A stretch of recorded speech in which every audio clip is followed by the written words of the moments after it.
All right, welcome back to the deep dive. Our whole goal here is to cut through the noise, to take all this complex information and really turn it into something focused, something actionable for you. That's it. And today, we're really getting into it. We are. Today we're doing a serious, detailed analysis.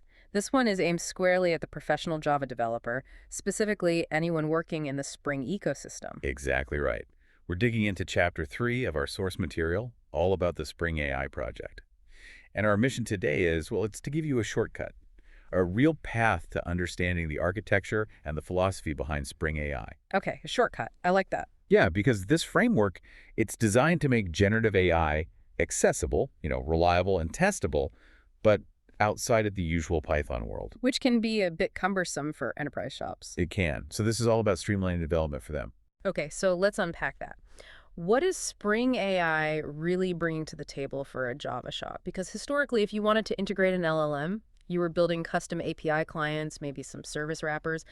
It was messy. It was very messy. The core contribution here is honestly a radical simplification. It's about leveraging the Spring expertise that your teams already have to deliver these really clean abstractions. So it's an architectural shift then. It is, completely. Spring AI just simplifies how you incorporate AI. It uses these clear, familiar interfaces. And that's so crucial in a professional setting because it lets your team focus on the actual business logic. Instead of the low-level plumbing. Exactly. No more managing external API calls. hmm It just fosters an ecosystem where Java developers can integrate these powerful LLMs with really minimal friction. So what did the source point to as the most critical architectural choice, the thing that makes this framework so resilient? That would have to be the design of the core abstraction, the chat client interface. Okay, the chat client. Yeah. This one thing promotes an incredibly diverse environment. We're talking integrated support for OpenAI, Microsoft Azure, Google, even Hugging Face models. So it covers everything from chat to text to image. All of it. The chat client is basically your universal adapter. So let me get this straight.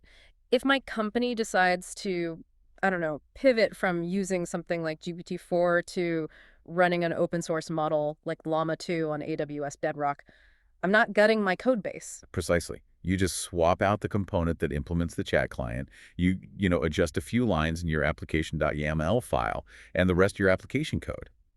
It just stays intact. That's a huge deal. It is. That ease of swapping components is what makes the whole thing future-proof. Yeah. You're minimizing that vendor lock-in risk, which is a real concern. Okay, let's start where everyone starts, the hello world. For Spring AI, that's the chat functionality shown in the simple A controller. Right, and that controller shows the simplest possible use case. You just inject the configured chat client. The real elegance, though, is in what you don't see. The magic behind the curtain. The magic, yeah. The chat client library is doing all the heavy lifting. Establishing connections, managing serialization, sending the prompt, and then reliably processing the whole response from the LLM. That kind of streamlining is, well, it's essential for rapid prototyping, right? But what about configuration? That can get complex with different models and providers. That's where the power of Spring Boot really shines, specifically auto-configuration. Ah, of course. Yeah, all the default settings, URLs, auth tokens, default models for OpenAI, they're all preset in the auto-configuration JARs. But if you need to use a different model or a specific endpoint, You just override it in application.yal. you just override it. Setting up Bedrock's Llama 2 model, for instance, takes just a handful of lines in that file. It's completely familiar. Okay, so when they tested this simple setup, they asked for a Shakespeare quote. What was interesting about the response? I mean, beyond just getting the text. Yeah, the detail that stood out to me was the embedded intelligence. The LLM didn't just spit out the quote. It identified the source as you like it and included that context in the response. Ah, so it proves the full intelligence of the model is still accessible. Exactly. You're not losing any capability for the sake of simplicity. The abstraction doesn't dumb down the model. So we've established it's great for text, Yeah, but professional apps, they rarely stop at just text, do they? they certainly don't. And that's where you start to see the toolkit's surprising versatility. It moves immediately into other modalities. It's not just about conversation, it's about transformation. Let's talk image generation then. For a Java dev, that sounds like it should be really complex, low-level graphics work. It sounds like it, but Spring AI abstracts it all the way into just a simple web request. Really? Yeah, you just map a GET request to an endpoint, say a generate image, and the controller does the rest. The mechanism uses a separate image client interface. The service uses an OpenAI image client, And you can configure options like, with 1024 right there in your Java code. The example from the source was an excited orange tabby cat wearing boots. It's a bit silly, but it makes the point. It's a great example because you make the request and you get a URL back in the response. It shows completely seamless integration of a huge generative model right into a standard Spring MVC app. The boilerplate is just gone. Completely gone. You're just left with the high-level logic. Right. What's my prompt, and how do I handle the URI I get back? And that transformative power goes the other way, too, from audio back to text with audio transcription. Yes, and this is a massive tool for certain business cases. Think about converting huge archives of customer service calls or meetings into searchable text. The implementation, I'm guessing, is also simplified? Again, that's the key. Spring AI integrates very easily with the OpenAI transcription API. The source material mentions testing with a harvard.wab file. What was the takeaway on performance? The documentation really stressed the notably high transcription accuracy, and that was achieved with minimal custom Java code. For a professional team, that means you can prototype an app that processes audio, which is historically a really complex task, with the same ease as building a standard REST endpoint. Okay, so we've covered the core tools. Let's shift gears. Section 2. This is where it gets really rigorous for professional developers. Mastering prompt engineering. The days of just sending a simple text string are over. Oh, they have to be. Not for reliable enterprise code anyway. Prompting has evolved. We're talking complex structure formats now, with dynamic placeholders and critically explicit roles. Roles. That's the key advancement professionals need to get. It is. So define those roles for us. You have system, user, assistant, and now function.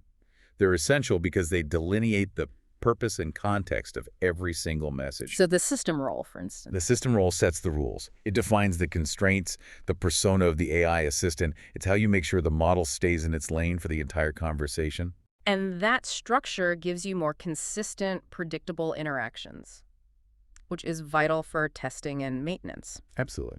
So Spring AI provides specific tools for this. The prompt template class, which uses the string template engine. Now, for a developer audience, why that engine? Why does that AST file extension matter so much? That's a fantastic question. The choice of string template is very deliberate. It really speaks to engineering discipline. How so? String template enforces a very strict model view separation. That ST file like motivational, quote, prompt.st is only for formatting text and filling in placeholders. The engine intentionally stops you from putting complex logic like loops or conditionals inside the template itself. So it's protecting the developer from themselves. Precisely. It enforces clarity and maintainability. Yeah. In a big professional code base, you want your prompts to be clean blueprints, not these nested logic bombs that are impossible to unit test. It's MVC principles for prompts. Okay, that makes perfect sense. Now let's get into what every enterprise app needs. Structured output. It's one thing to get a nice quote, but if you need to feed that data into a database or another service, you need JSON. Yes. You need strictly formatted data. And this is where the framework really proves its professional chops. It's a three-step process to control the output down to the field level. Okay, walk us through step 1. That's about talking to the LLM itself. Right. Step 1 is modifying the prompt template, the .st file. You have to explicitly tell the LLM two things. First, the output must be JSON. And second, here is the schema it has to follow. And Spring AI helps with that second part. It does. It introduces a format placeholder. When the template is processed, this placeholder dynamically injects the required JSON structure right into the prompt. It guides the model to the exact format you need. So the LLM gets the schema. Step 2 is defining that schema on the Java side. Correct. Step 2 is just standard Java. You create a simple POJO, a plain old Java object, like their speaker class, with fields for quote and author. This is the rigid schema your application expects. And then step 3, this sounds like the most critical piece, the validation layer that makes sure the LLM's response actually fits your Java object. That's the powerful final piece, yes. You implement the bean output parser. You wrap this parser around the LLM response in your Spring method. And it doesn't just parse the text, it acts as a validation and mapping layer. So it's strict. Very strict. Yeah. It essentially tells the framework, take the JSON from the model and map it exactly to the fields of this speaker class. This is so important because LLMs can sometimes drift or add extra commentary. The bean output parser enforces strict adherence. It ensures reliability. That distinction, the parser as a strict validation layer, That's the kind of detail pro developers need to hear. This isn't just for demos. Exactly. This whole process is how you leverage the LLM's generative power while maintaining the strict control you absolutely need for enterprise-grade applications. So let's bring this all together, a practical recap for our listener. After seeing this toolkit, what's the core benefit they should walk away with? It's architectural clarity and focus. Mm. I mean, Spring AI just removes all the heavy lifting, the API management, the manual HTTP requests, the response parsing, it's all gone. Which lets you, the developer, focus on the business logic. Exactly. You focus on writing good prompts, structuring effective conversations with roles, and, most importantly, retrieving specific verifiable data using tools like that bean output parser. This really facilitates what the source calls the LLM first mindset. You're building your app around talking effectively to the model, not babysitting an API connection. That's it. And that extends to using message type dot system to define the assistant's behavior upfront, making your prompt templates reusable and efficient. If we connect this to the bigger picture, mastering the prompt template and output structure is no longer a niche skill. It's foundational to building reliable, enterprise-grade AI solutions. That's the summary, yeah. The whole chapter is about establishing that core capability. So what does this all mean? The complexity of interfacing with these huge generative models is now abstracted into familiar Spring patterns.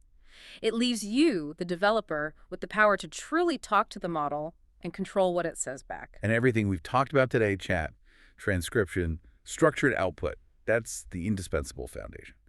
But the next big challenge, the thing developers have to master to get these apps into production. It's connecting the LLM to your own proprietary data. Yes, not just the public internet. We're talking about retrieval augmented generation, or array. It's the technique of feeding your own documents into the LLM's context. Performing tasks like Q&A over your documentation. Exactly. That bridge connecting the LLM to your internal enterprise-specific data, whether it's structured or unstructured, that is the true frontier for delivering real business value.